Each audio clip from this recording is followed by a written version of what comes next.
Good evening. In the next episode, OPOstories from the NBA. My today guest is Howard Beck from Sports Illustrated. Thank you, Howard, for finding time. Thank you. Appreciate you having me. And I've got some questions and issues I would like to ask you, because usually I guess ask my guests about the past, so the beginning of the journey, also the present. So maybe we'll start with the beginning.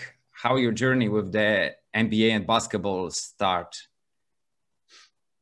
There's a couple different answers to that. The most direct one is that in 1997, I got hired to cover the Lakers at the LA Daily News. And that was not something I saw coming. I had been a sports writer earlier in my career. I had kind of veered away from sports writing for several years. But somebody I used to work for, a sports editor I worked for at a different newspaper, had become the sports editor at the LA Daily News. And they had an opening on the beat because a guy by the name of Mark Stein had left the Laker beat at the LA Daily News to go to the Dallas Morning News, where he covered the Mavericks. And of course, Mark eventually then rose to the national NBA writer for the Morning News, and then off to ESPN. And now he's at the New York Times. And so I didn't know Mark at that time. But so this old editor calls up and says, hey, would you consider covering the Lakers? I think you'd be good for this. And so that's really what starts my NBA sports writing journey, covering the Lakers from 97 to 2004. From there, I jumped to the New York Times to cover the Knicks for almost 9 years. And then to Bleacher Report after that, Sports Illustrated now. That's kind of how the media business works. It's a lot of movement. So that's the most direct answer that involves my career. Basketball itself, I can't say that this was something that I set out to do, or that basketball was my biggest passion. In fact, the NFL, American football, was my biggest passion as a kid. That was, as a fan, the first thing that I really gravitated toward in a major way.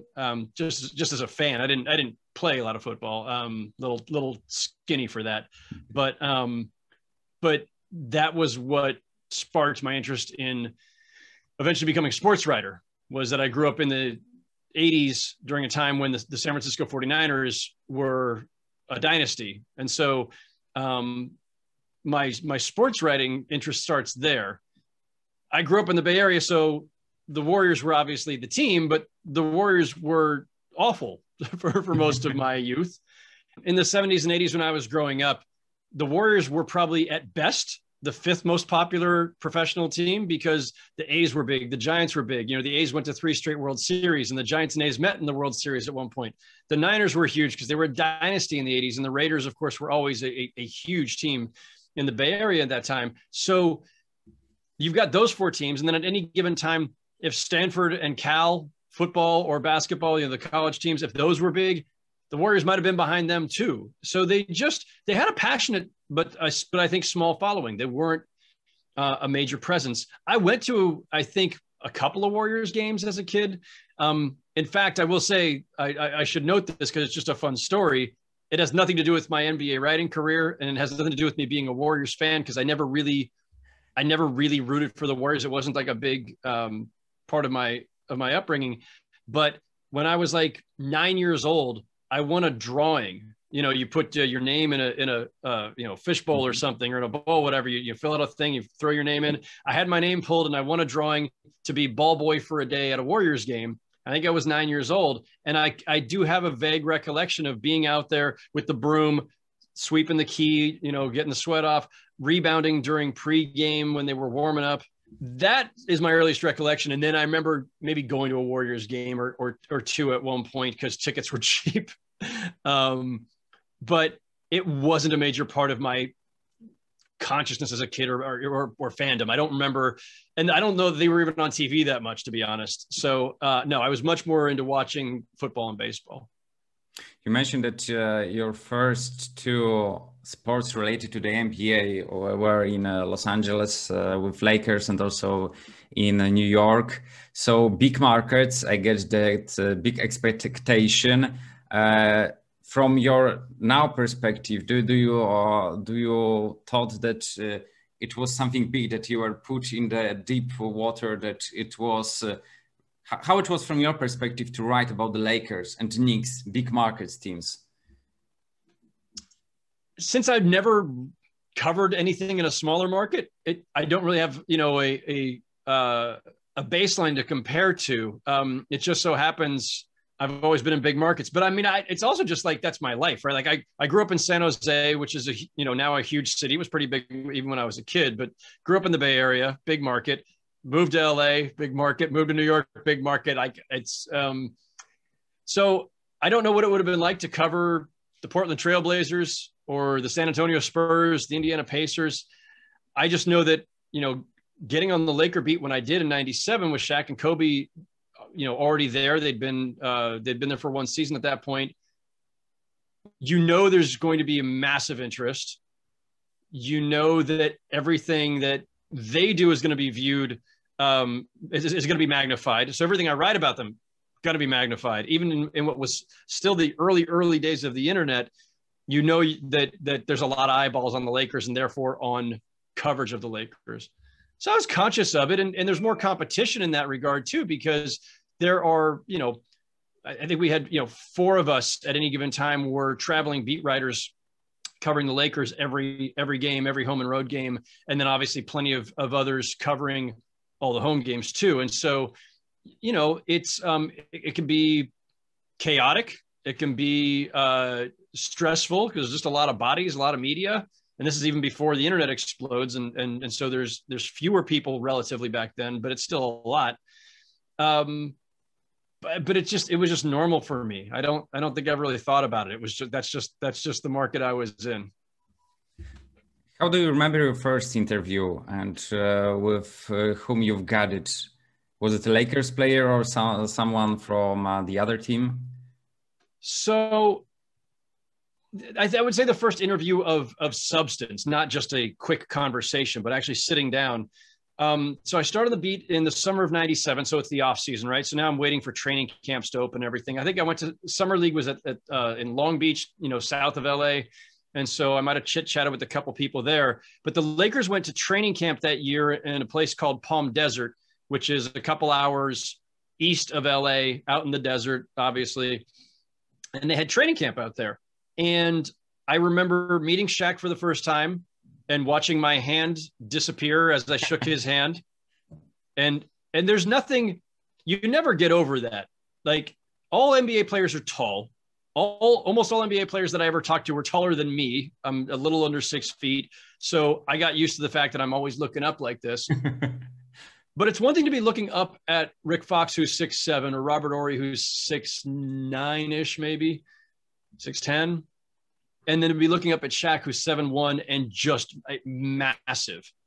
And you do kind of get used to it and get numb to it on some level, but you also, every so often you step back and go, holy crap, this is a really massive human being. But so I remember meeting Shaq. I remember meeting Kobe and how open at that time he was. He's only 19, I think, at that time. And he's just really open and engaging and a really warm personality, you know, different than what would come later. But the first extensive sit down was with Rick Fox. Rick Fox had just been signed by the Lakers to be their starting small forward. And he's still kind of young in his career. He had come to LA in part because he wanted to play with Shaq and Kobe and chase championships. He had a kind of bitter ending with the Boston Celtics, but he also had acting aspirations. And he had been acting in an HBO series called Oz, which was a prison drama. And so my first big interview as a Laker beat writer was meeting up with Rick at the team hotel and chit-chatting for 45 minutes or an hour about his acting aspirations, his experiences so far with acting on Oz, his hopes for what his Laker role would be, playing with Shaq and Kobe, all of this. So I always will fondly remember that one. One, because Rick Fox, as it turns out, ended up being one of the greatest guys that I ever covered. Like, you know, to this day, like, he's somebody who I always enjoy if when we connect every so often, every year or so. Just a great all-around person and was great to cover, always available to us. And it was the first real, NBA feature I did after starting on that beat. I guess that being a sports writer, it's your job, somehow probably also a passion. And in your relation with players or with management or people who are close to the team, you need some professional distance. Let's call it professional distance. But I guess that if you see each other each day or a few times per week, you build some kind of personal relation, and it's not only, as you mentioned, not only Rick Fox, but somehow you are close to him because you know him as a person and so on. And when you look at 90s, late 90s, when you start your journey with sports writing and being close to the NBA, and compare it to nowadays, is it the same or is it a different when we are talking about building relation between you as a sport writer and the players? I mean, we could talk about that subject for probably 3 hours, because there's a lot. There's a lot has changed in 24 years that I've been covering the league, mostly due to the internet, mostly due to social media, and also just due to the sheer volume of people, of reporters in various media types covering the league. It's just increased by some massive percentage. And so because of that, I think it's more challenging. It's harder, I think, to form those relationships, to create that rapport, because players are pulled in so many directions. There's so many different people trying to get some time with them. Locker rooms are more crowded during times when we actually can go in locker rooms, but even figuratively, not the locker room specifically, but even just at the practice facility or after a game on the court, where after shoot arounds on the court, that kind of thing. There's just a lot more people. And so it's hard to kind of break through the crowd. But I'm also not covering a team day to day. So there's a distinction that needs to be made here from my perspective on, when I covered the Lakers, that's 7 years of being there every day, every single practice, every shoot around, every game, a day off here and there maybe, but almost everything. So they see me all the time. I covered the Knicks for 9 years, a lot of turnover. So it's not always the same players, and a lot of changing coaches and front office and everything else too, because it was the Knicks. But you build up a rapport by being there every day. Shoot around, game, pregame, postgame, next day, practice, day after that, another practice, next shoot around, next pregame, next postgame. And it's that familiarity that they get with you, where they get a sense for how you work, kinds of questions you ask, whether you're accountable, if you screwed something up and somebody calls you out on it, how you deal with that, whether you're asking tough questions or softballs. They get a feel for you, and the rapport is built up that way, and the trust is built up that way. And so one of the things I sort of miss about covering a team at that level is that you don't have that same repeated exposure. So now if I want to go do a story on, Bradley Beal might know my name from a byline somewhere. He might have seen me in a TV appearance, maybe. He doesn't know me though. And his agent or a PR person for the Wizards could say, "Oh, this is Howard Beck. He's been covering the league a long time. He's a really good guy. You should give him some time and vouch for me," that kind of thing. But it's not the same thing as when you see a guy day in, day out, and that can go both ways, because you can get on each other's nerves too. And we do get on their nerves. But you build up some trust and some understanding, even through going through some tough times. And so I don't have that the same way when I'm covering the league at large as a national writer, because none of these guys am I there every day. I parachute in for a day or two here or there, and that's it. So you got to work a little harder at it. You have to rely on other people, intermediaries, to kind of help fill in the gaps and create the connections. But to your point, or to the question, things have changed over time. And so I think for players now, one, there's a lot more of us in the media, but two, I think it's harder now to distinguish different types of media. A reporter who is just covering it as a news writer, basically covering the day-to-day, versus a columnist or a TV personality whose whole job is to stir it up and spew hot takes every day, versus just random people on Twitter or Instagram. All creates just this echo chamber, this noise chamber where players it's not that they don't have the ability to distinguish voices. It's just that there's so much of it, it all becomes just noise. So the things that they may be tense about, they may be lashing back out against. People keep saying I'm soft. People keep saying, whatever. I'm afraid of the big moment. Whatever. Any criticisms of players? Well, that might not have been the beat writers who are covering that player every day. It might not have been a national writer like me. That might have just been one of those TV talking heads who's trying to just keep their ratings up. Or it might have been some Yahoo on Instagram or on Twitter or a bunch of them. But players, I think, are getting understandably borne out and a little defensive about those things because they just hear all this noise. And then it gets all characterized as, well, people are saying this about me. The media is saying this about me. And it may not actually be NBA beat writers like me who are covering them day to day. So I think there's a lot of different ways in which it's become more challenging. Just curious, especially that you are really close to the NBA, and from my as a fan in Poland perspective, I'm just curious about this player's distance from this noise which you mentioned during regular season and playoffs. Is it a different way as the players communicate with sports writer and the people who are writing or talking about the NBA, or they are in the same mood?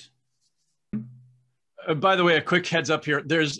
It's like a monsoon going on outside my window now. Like we have absolutely like tropical downpour and winds and stuff. So, and lightning just hit. So if we lose this connection, okay, it's because I'm now like, I can't even I don't know how to describe this. It's really intense out there. There's like, if you disappear, I will be really afraid about you. If I get zapped by lightning, you'll have heard my final words. Okay. I like, and my computer's like right in front of my window, so I'm watching this. But anyway, and if there's a loud bang, it's not gunfire, it's just thunder. I hope that it won't be our last interview. I hope not. Well, there's the thunder. I just heard it. It's different in the playoffs in that there are more of us. That's the biggest difference. And players have a lot more demands on them because the networks are going to ask for time.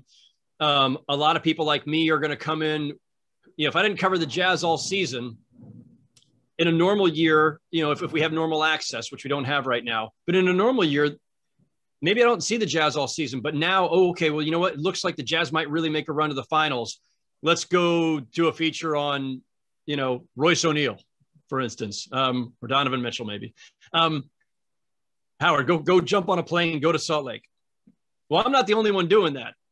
Somebody from ESPN could be doing that. The Athletic could be doing that.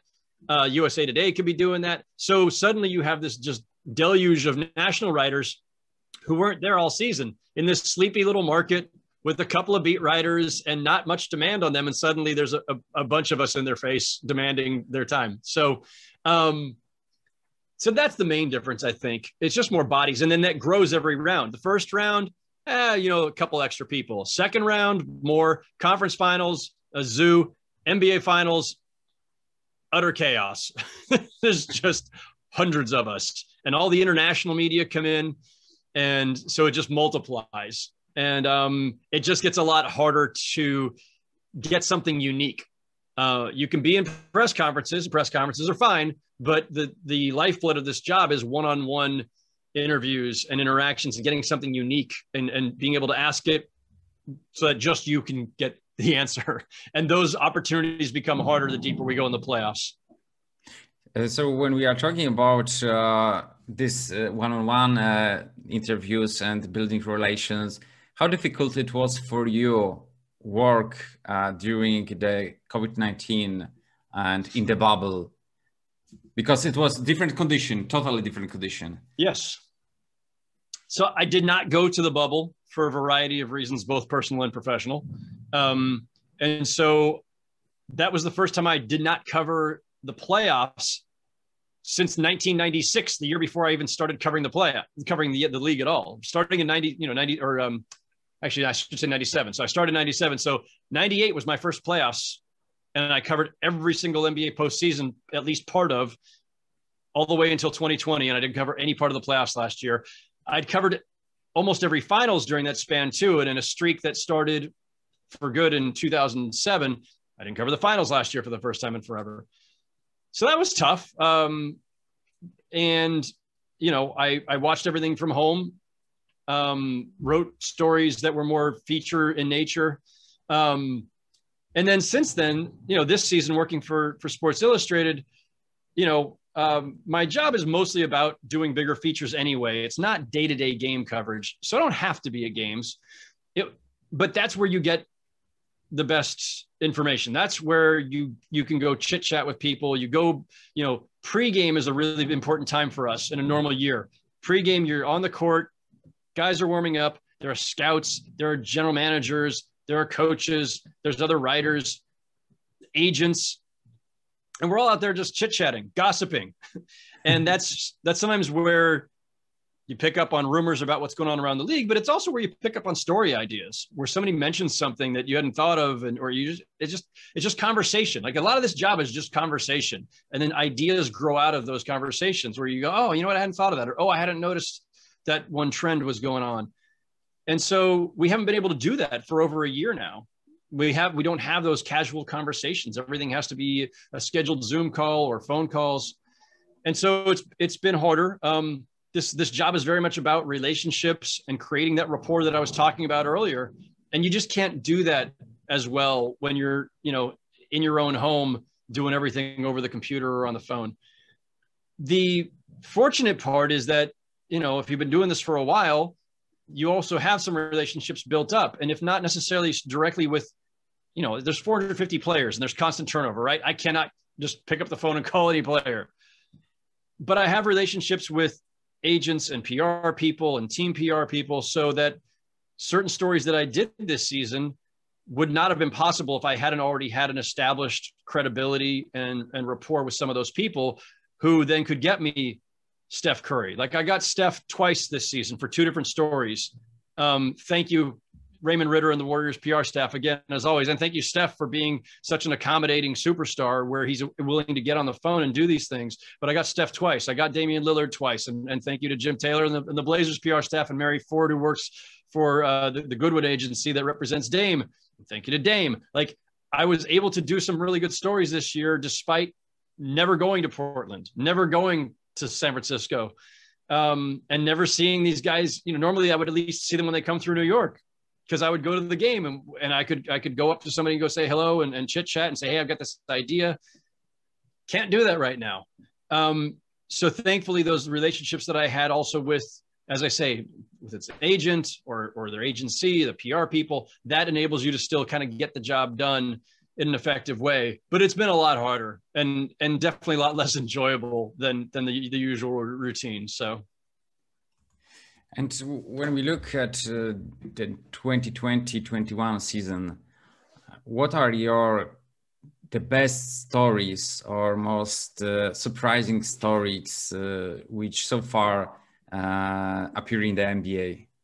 Right off the top, there was just, you know, I always think that it's the things that you can't see coming. It's the surprises that are the best, right? So the Knicks making the big leap that they did. Obviously, I live in New York, so I'm surrounded by Knicks fans, and also, you know, I covered that team for a long time. I've seen a lot of bad Knicks teams and a lot of dysfunction. So for them to make this absolutely dramatic leap from, you know, bottom of the league and a team that was still expected to be bottom to top four in the East was a great story.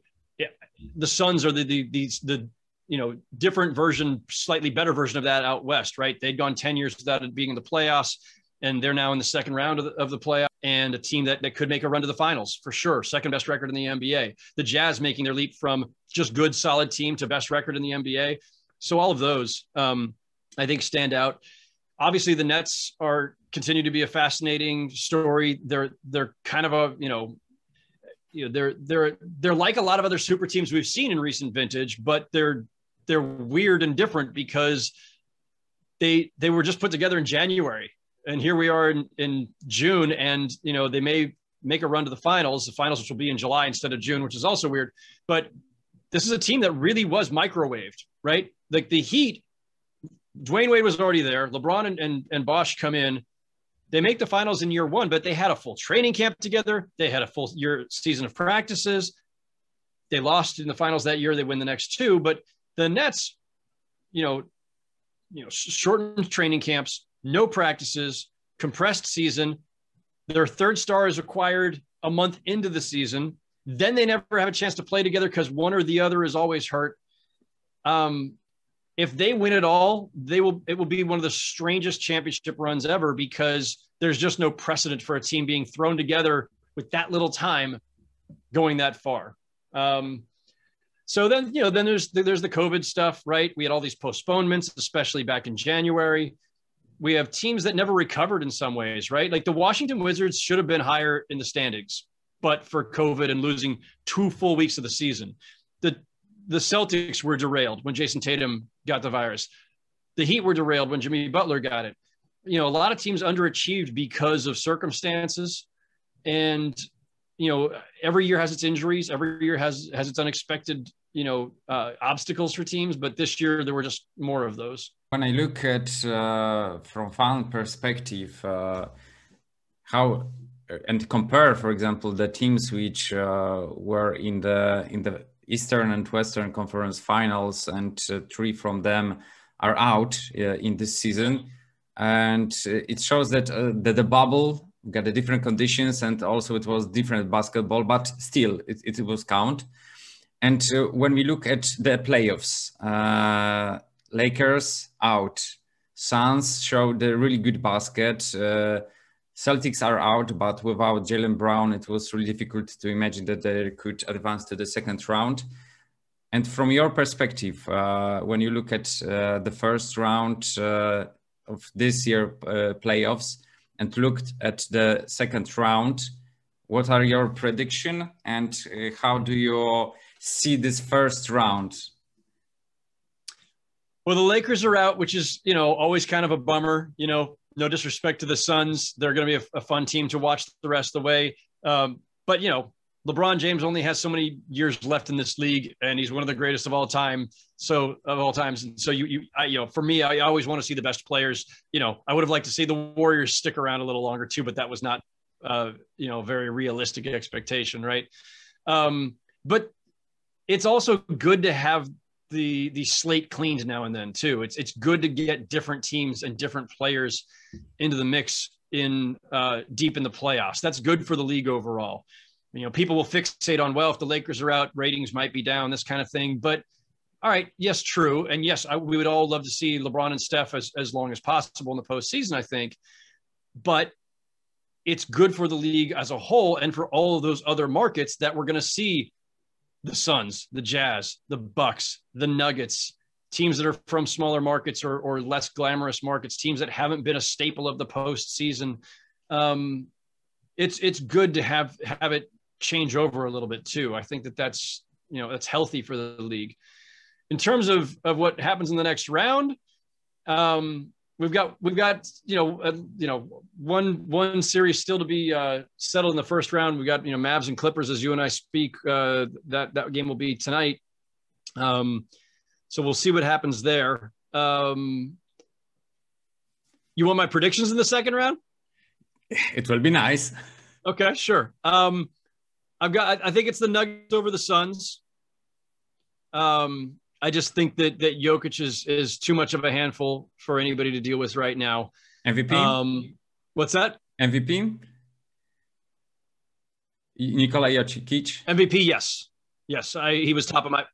I had Jokic at the top of my ballot. Mm-hmm. So I'd say the Nuggets over the Suns. I think the Jazz will beat the Mavericks or the Clippers, whoever they get. I think it's Bucks over Nets by a hair. Like it's Bucks in 7 games probably, mm-hmm. And then Sixers. Embiid is questionable right now because of his knee. That's a serious concern, and I think the Hawks could really be a problem for them. But on the assumption that Embiid plays somewhere in the series, and given the Sixers have the more veteran cast and experience, it's Sixers over the Hawks. So of those, I think the only one that might surprise people would probably be Bucks over Nets. So, but I just think that the continuity of the Bucks, in addition to their balance at both ends of the court, offensively, defensively, I think makes them just a little bit stronger. The Nets still have some question marks on the defensive side. And again, this group has barely played together and they haven't really been tested. Blowing out the Celtics in the first round is not really prove anything. The Celtics were a pretty damaged team by that point. I'm curious about the fans issue, because we know that this behavior were unexpected somehow, and also was banned. It was good that it was a quick reaction. And from your perspective, how it looks? Yeah, I mean, I don't know why we have all these incidents. Like, there's always been, every season there's going to be something, but it's only because there were so many incidents in multiple cities, multiple arenas in 1 week. And so that makes it a trend of sorts. So it's not new. I don't know. There's been a bunch all at once. I don't know why that is. I don't think it's because we've all been cooped up for a year. I think I've heard people say that, and I think it's kind of a silly explanation. Yes, we've all been on lockdown to various degrees. I don't buy the idea that this rash of incidents by fans at NBA games is because of COVID or lockdown. I think that's ridiculous. It doesn't make much sense to me. I don't know what to attribute it to other than the continued erosion of civility in American society, which is something we've seen at the political level and various other places. And I'm just glad the NBA and their teams have dealt with it swiftly and decisively. I hope those people are never allowed back in an NBA arena. It's hard to enforce, but the league needs to continue to be as strict as possible on fan behavior. And because this stuff just does not belong in an NBA arena. I asked you about your first interview, but could you tell, do you've got some interview with NBA player which was the most difficult for you, or most unexpected, or you like the most? Do you've got this kind of interviews? So several different possibilities there. I mean, the best interviews are the ones where you actually get some time to talk to somebody for more than 5 or 10 minutes, right? A lot of what we do are quick 5 minutes here, 10 minutes there, maybe 15. It's rare to get somebody to sit down for a half an hour, maybe even more. A few years ago, I went to lunch with Nikola Jokic and one of his brothers and his girlfriend. We went to, of course, the Cheesecake Factory, which is the preferred meal for all NBA players, in Denver. Back when he was just starting to break through, starting to become a star. This is probably 3 years ago. And so, interviews like that are great. I got, maybe 4 or 5 years ago now, Carmelo and LeBron, I did a story about the two of them and their friendship and their friendship/rivalry. And I got 30 minutes with Carmelo and 30 minutes with LeBron separately. And it's hard to get either of those guys for that length of time. And so those were really fun interviews. And also because of the subject matter, it was really fun hearing them talk about each other.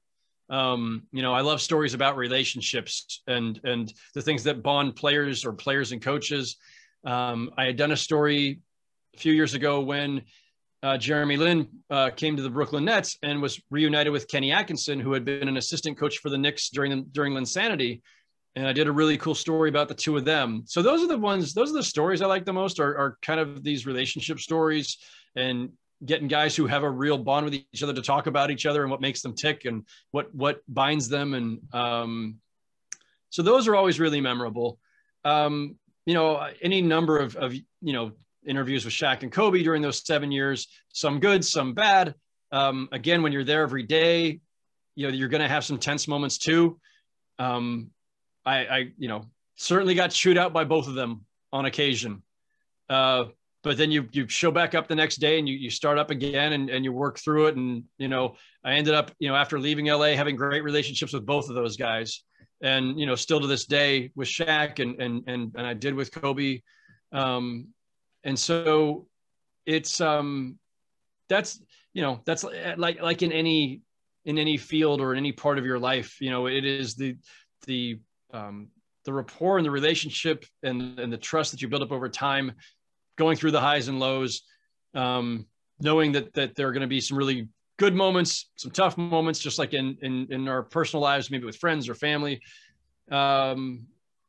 And so, that's what's been gratifying. And it's often not even necessarily attached to a specific story. It's just having that relationship ongoing over years where, this is somebody who I can hit up and say, hey, I had a thought about something. Can I bounce this idea off you? Or, or to go back, like last year, I did a story about the 20-year anniversary of the lob, the Kobe to Shaq lob that launched the dynasty, basically. And, got a chance to talk to Shaq and Brian Shaw, Robert Ory, Rick Fox, all these people who were part of that moment. So that was a lot of fun. And you don't get a chance to do that if you're not if I hadn't lived through all of that at the time and created that kind of rapport with these guys. Do you've got the player or maybe players which you haven't got the chance to talk with them yet, to make an interview or even conversation which give you content to create a great article that you would like to talk in the near future and you haven't got a chance to do it? Yeah, I mean, probably a bunch, really. I've had a little bit of experience with John Morant, but that was recently and on the phone. I haven't got a chance to really sit down with him and talk. Zion Williamson joined the league, and then later, of course, first he gets hurt, then there's lockdown and the pandemic. And so I've never even seen Zion Williamson play in person, much less get a chance to talk to him. And he's a great personality, obviously. And everybody who's been around him says he's just a wonderful person to talk to. So it's mostly the younger guys. Looking forward to getting a chance to, when things finally get back to normal, to maybe do some stories on some of them. Mm-hmm. And if you could describe Howard Beck's sports writing style, what should be what help you and what you make a concern about, which issues? Well, I mean, I think, when you're doing especially a feature story of some kind, something that's more in depth, which is what I try to focus on, when you're doing a profile or even a trend piece and you get some time to sit down with somebody, it's always about the preparation beforehand. I may not write out every single question, but let's say I was going to get that Zion Williamson interview next week, and I'm going to fly down to New Orleans and get him for the first time, and they're going to give me 30 minutes to chat with him. I'm going to read every feature that I can find that's already been written about him, and hopefully make some calls before then, whether it's talking to a high school coach or other people around the league who have some experience with him. And so that by the time I sit down with Zion, I would already have a really good feel for who he is, what he's about, and even a couple of fun stories that I could say, I heard, when you were a senior in high school, there was this time because that loosens a guy up. And also, guys appreciate when you're interviewing somebody, players, coaches, anybody, they appreciate when they can see you've done your homework, when you've taken a real interest. You're not coming with the same old questions. You're not just asking open-ended general questions where they don't know where to go with it. You've got something specific, like, I heard about this thing in high school. Tell me how that happened, or what was that moment like for you? And so the preparation is important. I do kind of map out questions ahead of time, and, I won't follow it step by step necessarily, because there's going to be follow-up questions, or somebody's going to say something that I didn't expect and be like, oh, okay, well, hold on, I want to follow up on that and get more detail. But there's some amount of that. And, I think it always helps to have a couple things right off the top that put somebody at ease, that are kind of more lighthearted, and if you know somebody in common, like, oh, hey, you know what, I was talking to your old coach the other day, and he said to say hello or whatever, or, things like that. You look for icebreakers. You look for things that kind of can connect you when you don't know somebody that well. And then, so that's it. And I think that, having a genuine curiosity in people is really important. What makes for a good interview? Well, all that preparation plus being really curious and open and listening to somebody. Again, people notice when you're a good listener and that you're genuinely curious and interested in them as people, not just, oh, I'm just trying to get a cool quote, or again, asking cliched questions. Something that makes them think and that makes it clear that you're interested in who they are. That always is the best I think, strategy as an interviewer. In terms of my writing style, like I don't know that I've ever been asked to describe it, and I don't know how I would describe it. Man, it's a great question because you've made me think. But I'm not sure if I can come up with an answer. It's hard. It's hard to evaluate yourself. I imagine, musicians. There's no mark at the end of this. I just think it would be like asking, a singer, describe your singing style. Like, you either will sound like you're overly flattering of yourself or you'll just kind of stumble through it like I'm stumbling through it. I'd like to think that my writing style is descriptive, that there's a depth to it, that it is analytical without being dry, that there's a little bit of whimsy and humor in there somewhere. I talk about, when I talk about writing with maybe younger writers, I always talk about momentum, which sounds like a strange thing for something like writing that does not have literal movement to it. But I always talk about momentum in that every sentence should get you to the next sentence in a way that really moves the story forward and moves the narrative forward. It should never feel like you're bogging down. And so I try to write with momentum, if that makes any sense. I want the reader at the end of every sentence to really want to hit the next sentence and go like, oh, okay, well, that's interesting. Oh, well, wow, well, that was a really wild quote. I need to know more about that. And then, there's some other line that teases out some other information that's coming later in the story. Like you want it to move, just like if you're watching, a 30-minute police drama or something, or a movie, you're only going to stay interested as long as each minute, each scene moves the drama forward. Right. So I think writing should have that same kind of momentum and pacing to it. Mm-hmm. Okay, Howard, it was my last question. What I could also add that 2 weeks ago, I talked with Rex Walters, assistant coach in New Orleans Beck Pelicans, and he talked also a bit about Zion Williamson.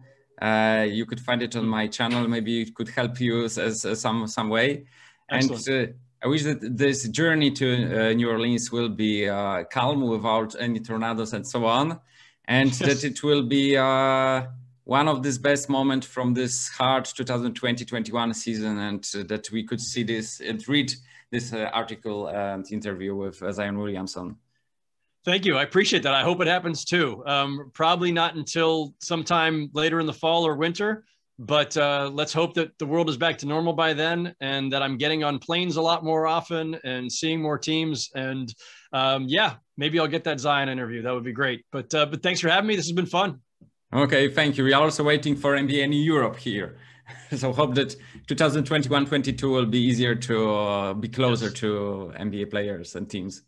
Yes, I hope that happens as well. And I hope I can convince my editors to send me over there for it. Okay. All right. Thank you very much again, and have a nice afternoon. My pleasure. You too. Take care. Goodbye.